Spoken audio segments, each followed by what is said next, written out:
Welcome to the Boss Life podcast brought to you by EXIT Deluxe Realty. I'm your host, Shayna Mowat, and you can find me on all social media platforms at That's So Shayna. Here at EXIT Deluxe Realty, we close deals, so go ahead and hit that subscribe button. This is our first episode of the Boss Life podcast, so I'm super excited about our guest today. Not only is he one of my mentors, he's also one of the managing partners here at EXIT Deluxe Realty.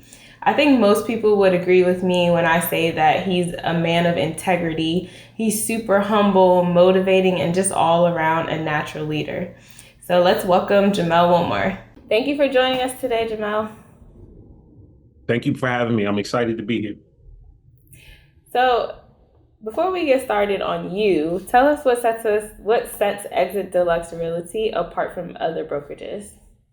The main thing that sets EXIT Deluxe Realty aside from any other exit or any other brokerage that's out there that I've been a part of that I know of is that the owners push you to do more than just be an agent, just to move the bottom line of that business up. They push you to become an owner like they push me to do. They push you to get other streams of income that will help you personally, and not even so much in that business. So it's just a different energy, encourage you to invest. So I just love being around that energy to make me and push me to do more. I completely agree. And I think that is what I admire the most about EXIT Deluxe Realty. All of the brokers, including yourself, you guys really just push us to do the most that we can with our business, not just getting listings and selling homes, of course, but also like multiple streams of income, making sure that we're doing the best for ourselves as well. Absolutely. So I met Jamel at an open house that he was throwing for one of his clients. It was a pool party. And that's really what got me started at EXIT Deluxe Realty. What got you started? That was a great pool party. And it's so cool Definitely. to be able to do things like that. Throw an open house and throw a pool party for your clients. I just love this industry. But what brought me to Exit was I was sponsored by Chris Anderson. He sponsors probably the most people into Exit. But I was working full time at another brokerage, not in sales, but I was going to RIA meetings about investing, and that agent Chris was always there saying that Exit was a investor friendly brokerage, and that investing was always happening there. It was a great place. And when I ended up getting fired from my previous brokerage, I started interviewing other brokers and brokerages, and Exit just lined up everything for me. So tell us about your background. What was life before real estate for you? Life before real estate was in sales in the fitness industry. So I was at a Gold's Gym as starting right out of college as a personal trainer. Quickly after that, my sales took me to become a fitness director. And then very shortly after that, I became the general manager. So sales has always been what I've been in, but it was just in a different field. So that's what happened for me. Okay, so what got you started? What made you want to do real estate? So I kind of tripped on I tripped on buying my first house. So I was at home, I was making good money. I had ascended from personal trainer to general manager. So I had some money saved up. I was staying at home and I decided to try to just rent. I had an eviction from college when I decided to go do my internship. So I couldn't rent, but I had plenty of money and wonderful credit. So I said, well, maybe I could buy. And, 25 years old, I didn't really know any realtors, didn't even have social media at that time. So I just randomly Google searched, how to buy a house. And at that point, I had, 100 people calling me. I took the first person and I bought a house within probably the next week. So, I mean, I loved the process. It was very simple. But what inspired me to become an agent was Gold's Gym changing my compensation structure. And it kind of awakened me. And I was like, I don't like somebody telling me what I can do or how much I can make. And I had just completed that process. So I decided to just go ahead, study and get my license and make up that gap with real estate. When people start playing with your money, it definitely makes you rethink things. Yeah, they woke me up. So Right. Okay, so you've been licensed for how long now? 7 years. So I got my license in 2017. 2017. Okay, so 7 years. So what has the last 7 years in the industry looked like for you? So it's been a increasing um, direction of sales. So I mean, when I first started out, probably my first year, I probably closed around 6 to 8 deals while I was still working in the fitness industry. Um, And then 2018, I ended up leaving that job. I also ended up getting a divorce at that time, which forced me to just sit down and refocus and redirect everything I was doing. So I took a job as a full-time listing coordinator, which took me out of the sales role and put me back in the employee status where I didn't want to be. So I did that for 2 years till I began at Exit. And then 2019, didn't close anything. 2020, I began closing deals again, getting my pipeline back rolling. And then a great year for everybody who was in real estate, or most people who was in real estate. 2021, I had a wonderful year. 22, and then 23. So it's been continuing, and I've been full time ever since 2019.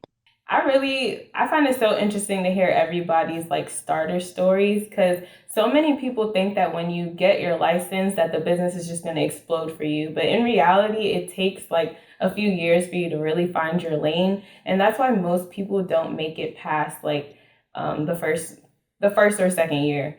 So Very it's true. yeah, it's definitely interesting to hear everybody's starter stories. Yeah, there's ups and there's downs.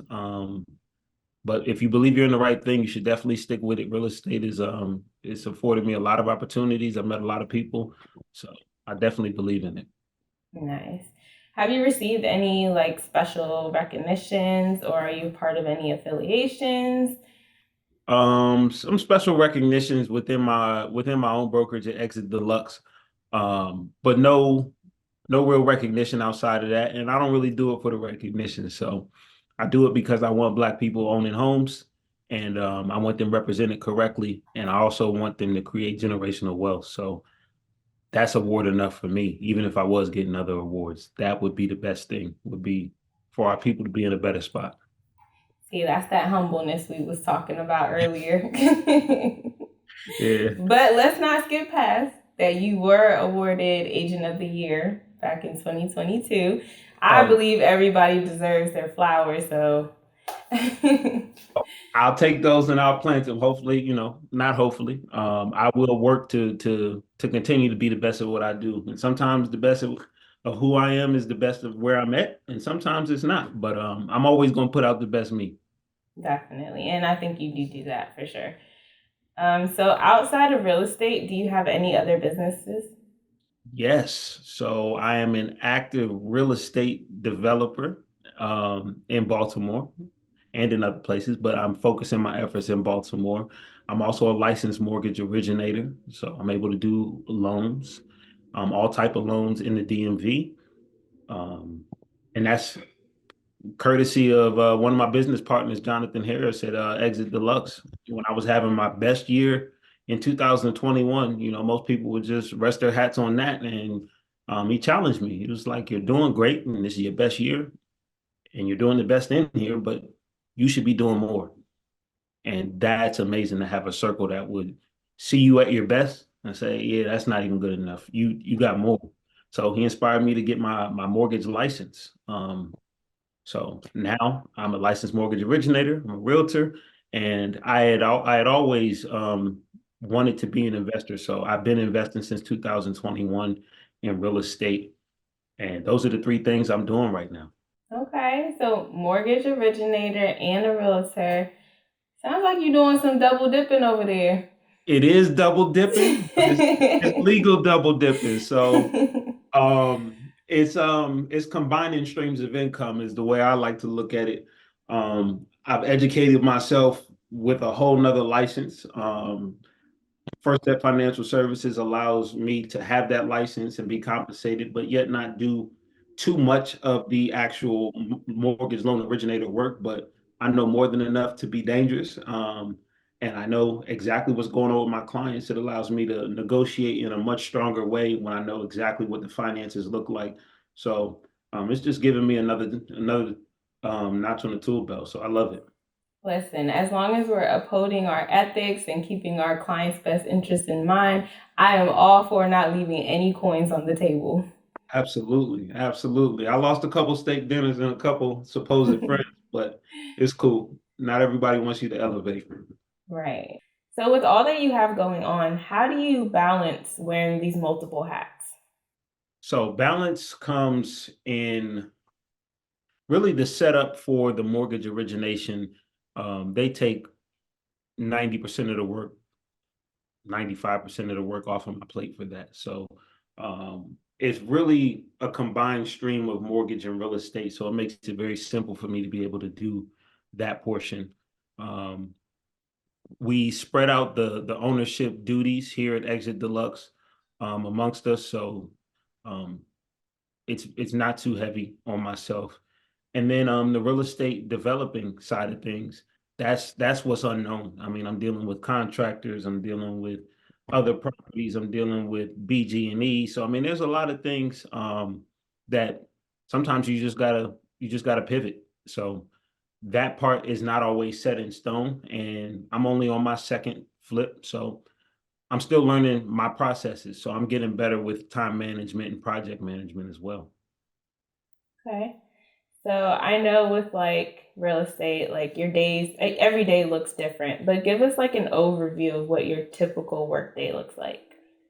All right. So my typical work day starts when I wake up at 5 a.m. First thing I work on is me. So I'm in the gym by 5:30. I work out from 5:30. I'm out of the gym at home by 7:15. And then I'll either be juicing or reading or both. Um, and continue to work on myself until about 8. I'll get ready and then I'll be ready to start work and looking at yesterday's emails and contacting people at 9. Um, Contacting, following up with people, setting up my day from 9 to 12, little break from 12 to 2. Usually people that are off or maybe teachers showings anywhere from 2 to 5, 2 to 7. And and then anywhere in that day, if I need to be out at a project or fielding calls about a project or scheduling things or doing walkthroughs, I'll do that during the day as well. Okay. I'm glad to hear that you make time for yourself, especially first thing in the morning. It definitely changes the tone for your day. Yeah, definitely got to start my day for me. So it seems like you have a pretty good grasp on your schedule. So, what are some best practices that you apply to your business that might be beneficial for other people? Definitely, you want to find a structure for your day and stick to it. You want to have an accountability partner, and you want to have a coach as well. So all of those things will set you in line to when you want to get lazy. Because the one thing about entrepreneurship is nobody's going to tell you what to do. Then again, nobody's going to tell you what to do. So you got to be the one to set your schedule and set certain boundaries in place that keep you doing revenue generating activities and being successful. Definitely. What would you say you tribute your success to? Would attribute my success to how I was raised, mainly by my father. He keeps me humble. He keeps me honest. I was raised that way, and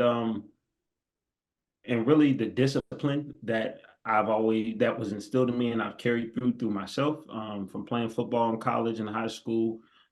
Just those disciplines of being an athlete and being able to mentally carry those things on and apply them to business.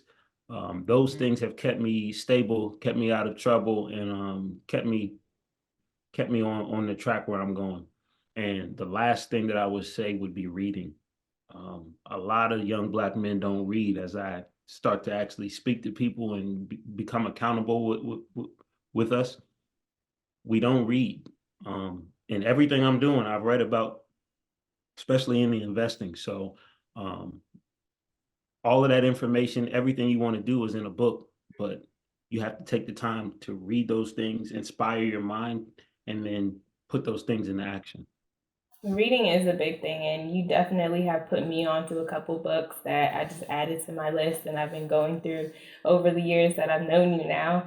And definitely shout out to Pops, because I can see you mirror a lot of qualities, and it starts at home, and he's done a great job. So shout out to your Pops. Yeah, he's a special guy. Appreciate him. No problem. So, in your opinion, what is your biggest accomplishment so far in real estate? My biggest accomplishment in real estate was my first flip. Um, I personally decided that I wanted to be a part of the solution for Baltimore. Um, I wasn't old enough for DC in the 90s, but I see what's happening out there in Baltimore. I see a gentrification. I see the price, I see appreciation.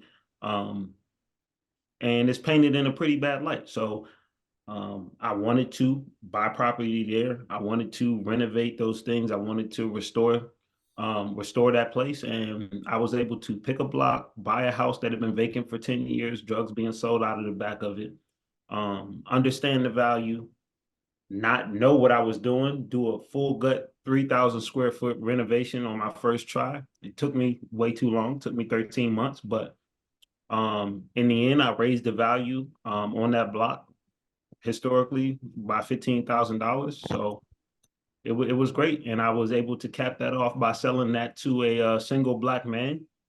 And so I checked every box. I made my investors money. I made the city more beautiful. I brought a taxpayer back to that neighborhood. I kept the neighborhood black, and I made money. So it was beautiful. 13 months does sound like a long time, but for your first flip and just the fact that you stuck it out and you were able to, make income off of it, like you weren't under the water, as they say, at the Yeah, end of it. And it sold really fast. Like it sold before you even did your open house. yeah. It So was that happening was, in 2 days. yeah, I definitely, I you did that. Appreciate it. Appreciate it. So tell us, for people who are interested in investing but don't really know how to go about it, how did you go about actually buying, renovating, and selling your flip? Step one, read a book. You know what I'm saying? You gotta read a book, a lot of books, just because um there's mistakes, there's lessons, there's things that people have already done that you should get a hold of before you actually go do those things. Now reading a book is just going to give you the right mind state to do those things. It's not going to actually teach you what you need to know, because I studied for three years before I did anything, and I didn't have paralysis by analysis. I just studied, and when the opportunity presented itself, I threw myself into it. But definitely you want to read first. But how I made those things happen, um, I went to different RIA events. I talked to the lenders. I understood. I got my credit pulled. I understood what was on my credit, how I needed to appear, how my company needed to appear. Don't be afraid to ask questions. Go directly to the hard money lenders. Go directly to those who are investing and ask them, how do I need to appear to make this successful? And the people who are doing it will tell you. So really, you just reverse engineer it. Go right to the end, figure out what you need to look like, and then don't stop taking steps of action in the middle. And I think that's the biggest thing. A lot of people are so, well, I wouldn't say scared, but they're nervous to ask people questions. But I really feel like we should all be taking advantage of the people who've been there, done that. Like, there's a lot of wisdom that we gain from just asking those questions. Yeah, fear is false evidence appearing real, and I see that a lot of times, even in the fitness industry. Um, if you want to be fit, you might just want to just go talk to a fit person. They, you know, they may seem intimidating. Big muscles might seem intimidating, but usually those are the nicest people. And big money doing things or things like that might seem intimidating in business, but everybody had to start somewhere. You know what I'm saying? So those people know what it looks like, but don't just go asking somebody for something and don't bring any value. Because then you're wasting somebody's time, especially a business person's time. So really you want to figure out how you can make yourself valuable to somebody who is doing that. Um, and then do that and soak up the game. Right, definitely, for sure. So, what does your future in real estate look like? What are your goals for this new year? All right, so I have 1 year, 5 year, and 10 year goals. So for this year, I'm currently in a project. I want to finish that within the next 2 months. I am under contract on another project, which is going to take substantially less time than my other project. So I want to complete that one as well within the next 3 to 4 months. I would like to enter and exit 5 projects on the renovation side by the end of this year, and I'm up to 2. So I'm on pace. One of my rentals that I bought last year has a large piece of land on the back of it. And one of the things I've been listening to podcasts and learning about and studying and dreaming about is building from the ground up. So I want to build a ADU, or accessory dwelling unit, on the back of one of my rentals. It's the reason why I bought it. The backyard is huge. And I want to increase the rental income by building something from the ground up. And I want to begin construction on my first ground up home build this year. So those are the things that I want to complete this year. Nice. And I could definitely see that for you. And I really wish you the best of luck on all of your goals. I have full faith that you're going to accomplish everything. Thank you. I appreciate that. Anything else you want to share with us? If there's something you want to do, just go for it and do it. Don't wait. Don't think about it.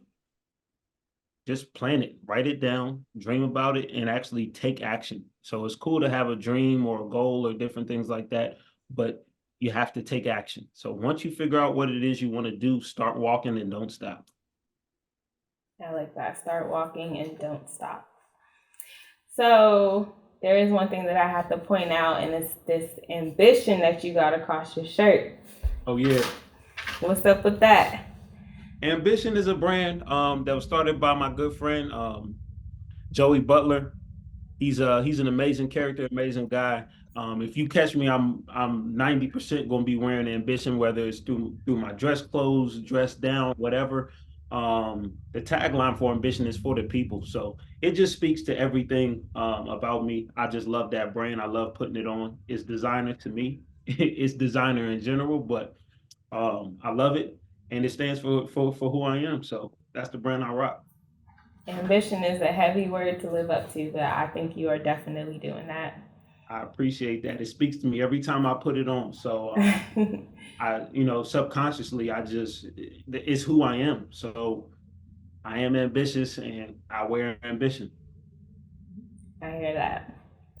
All right. So before we close, we got to do our final walkthrough. So what does boss life mean to you? Boss life means making your life look exactly how you want it to look, setting your goals and not letting anybody get in the way of you achieving that. Just whatever that ideal life is for you, set that up and don't stop. So on that note, we're just going to leave it right there. Jamel, where can the people find you? You can find me on Instagram at Jamel Wilmore. Very simple. Just my full name at Jamel Wilmore. Facebook, Jamel Wilmore. My website, jamelwilmore.com. There's only, there's 2 of me. I have a son too. But as of right now, you'll just be able to find me at Jamel Wilmore. So that's how you find me. Got you. Well, thank you again, Jamel, for joining us. And thank you to all of you who tuned in today. Feedback and referrals are a realtor's love language. So make sure you like, comment, and subscribe.